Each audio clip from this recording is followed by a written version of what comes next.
Megillat Echa, le livre des Lamentations, troisième pasouk, troisième partie. Galta Yehuda Meoni, Umerov Avoda, et Yashva Bagoim, Lo Matza Manoach, Kol Rotfea, Asigua, Ben Ametzarim. Yehuda est allé en exil, accablé par la misère et une dure servitude. Il demeure parmi les nations sans trouver de repos. Tous ses poursuivants l'ont atteint dans les étroits défilés. Ben Ametzarim. C'est bien connu, c'est de là que vient donc cette période qu'on appelle Ben Ametzarim, les étroits défilés. Comme le dit Rabbi Nachman, que ce monde est un pont très étroit, Gesher Tsar Meod Metzarim, et que l'important n'est de ne pas avoir peur. Toujours l'homme doit avoir l'impression de se retrouver dans une situation de Metzarim, d'étroitesse. C'est comme ça qu'il arrive à dévoiler vraiment sa neshama, son âme. Le commentaire nous explique, mais Oni, accablé par la misère, Galta Yehuda Meoni, le Midrash et le Targum donnent à ce mot le sens d'oppression.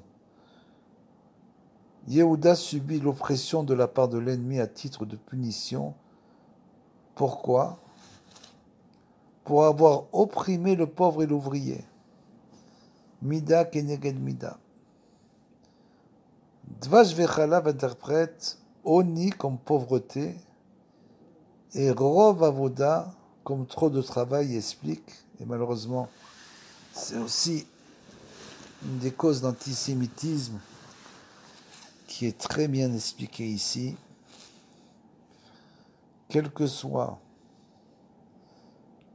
le travail que le juif fait ou ne fait pas, il subira l'antisémitisme des nations.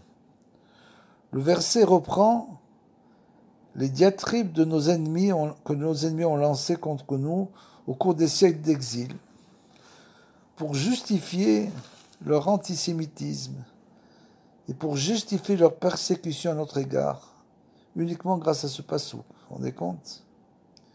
Les uns nous appellent Aniyim, les pauvres, mendiants, improductifs, parasites de la société.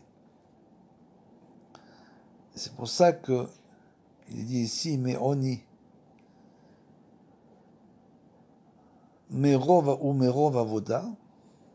D'autres, à l'opposé, nous critiquent pour notre Rov Avoda, affirmant qu'en travaillant si dur, nous sommes trop encombrants, occupant les postes clés et détenant tout l'argent, et c'est pourquoi ils nous persécutent, et ça n'a absolument pas changé depuis la Megillat Echa.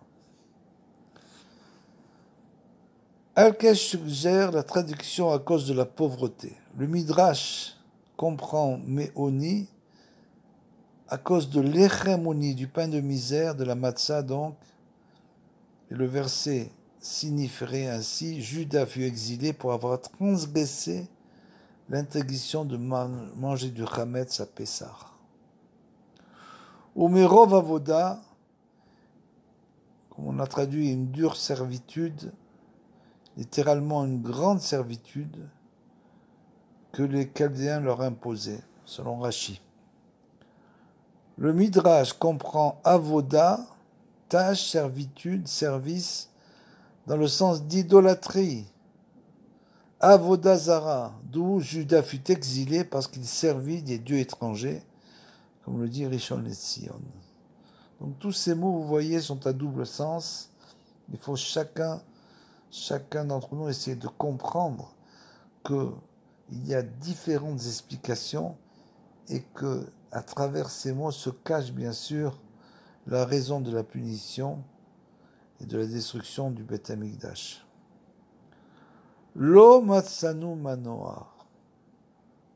Lo matsia manoar. Sans trouver de repos. Même après avoir été exilé, Rav Yehuda dit au nom de Resh Lakish, si elle avait trouvé le repos, elle n'aurait pas aspiré au retour en Eretz Israël, comme c'est écrit selon le Midrash. Ça veut dire que la galoute a été toujours un endroit où nous n'arrivons pas à trouver de repos véritable. Et même en Israël, bien sûr, jusqu'au dévoilement du Mashiach, le juif, toujours ne trouve pas de repos, car il doit constamment avancer vers la Géoula, la délivrance. C'est l'accomplissement de la Tochacha, l'abnométation du Deutéronome, comme il est écrit là-bas, et parmi ces nations, tu ne trouveras pas de repos, pas un point d'appui pour la plante de ton pied. C'est une triste réalité que nous avons endurée à travers les âges. Nous sommes partis d'un pays à un autre pays en pensant chaque fois que finalement nous allions trouver du repos jusqu'à la délivrance finale et que nous allions pas être obligés sans arrêt de déménager encore et encore déménager et aller encore dans un autre endroit. Ne te trouverons pas de repos. Parmi les nations, tu ne trouveras pas de repos, pas un point d'appui pour la plante de ton pied, comme c'est écrit dans le Deutéronome 28, 65. Et malheureusement, c'est la réalité que nous avons endurée à travers les âges. Il n'y aura pas de repos jusqu'à la délivrance. Kol Yehuda fait remarquer que bien qu'en général, Oni, l'affliction, et Galout, l'exil, apporte l'expiation des péchés, là, ce ne fut pas le cas. Même après les souffrances de l'exil, les Juifs ne trouvèrent pas de repos. Comme nous l'avons dit, il explique le Midrash, que si elle avait trouvé le repos, elle n'aurait pas aspiré au retour en Eretz Israël.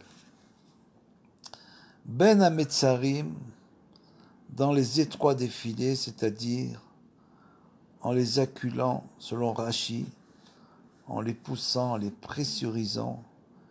Les uns l'entendent au sens littéral, mais le Midrash comprend l'expression Ben Hametzarim dans les jours de détresse.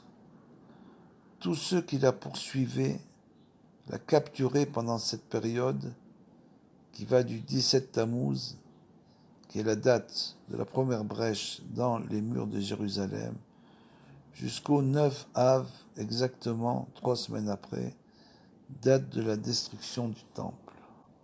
Et donc, cette expression Ben Hametzarim, dans les jours de détresse, comme nous l'avons dit, est utilisée aujourd'hui aussi bien dans la littérature halachique que dans le langage usuel pour désigner cette période du 17 Tammuz jusqu'au 9 Av. Fin du 3e cours.